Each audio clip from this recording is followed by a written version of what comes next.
Hello and welcome to another one video.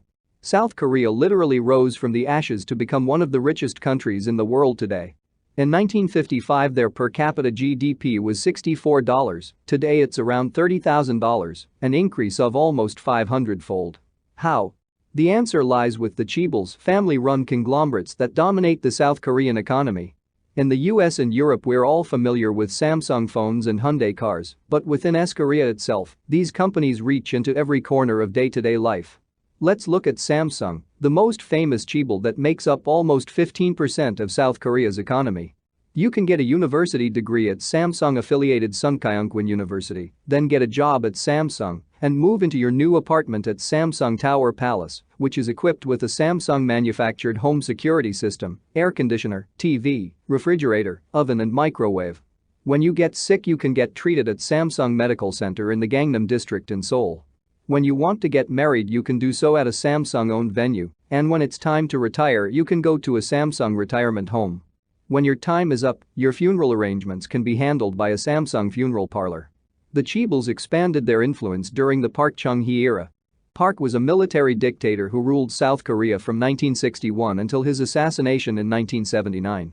The companies were designated for special treatment by the government in order to jump-start industrialization and modernize South Korea's economy. A number of strategies were employed. The firms were protected from foreign competition through tariffs and given loan guarantees which enabled them to invest and build new factories. Government economic policy favored exports in order to gain foreign capital for further investment. Over time, repeated investment enabled the Chaebols to move up the value-added chain, producing more complex, sophisticated products that enabled these companies to then compete directly with their American and European competitors. You can see this most easily with cars. Early Korean imports from Hyundai and Kia were in the low-end segments of the market, compacts and mid-sized sedans. An obsessive focus on reliability enabled them to gain new customers, and supply chain efficiency made them profitable in a low-margin segment of the market. As they got better they started to compete in the more profitable, upper end of the market. SUVs, luxury sedans and hybrids.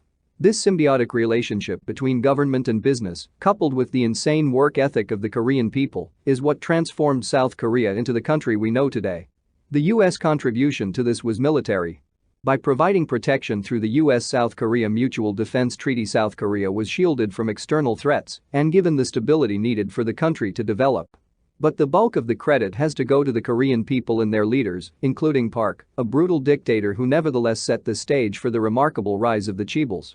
There are downsides to the Korean strategy that are causing a great deal of suffering among her people, which is why many young Koreans refer to their country as Hell Joseon. Joseon was an ancient dynasty that ruled the Korean peninsula until the late 19th century.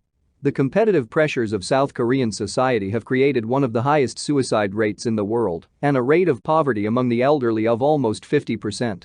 Thank you for watching. Please don't forget to like, share, subscribe the video.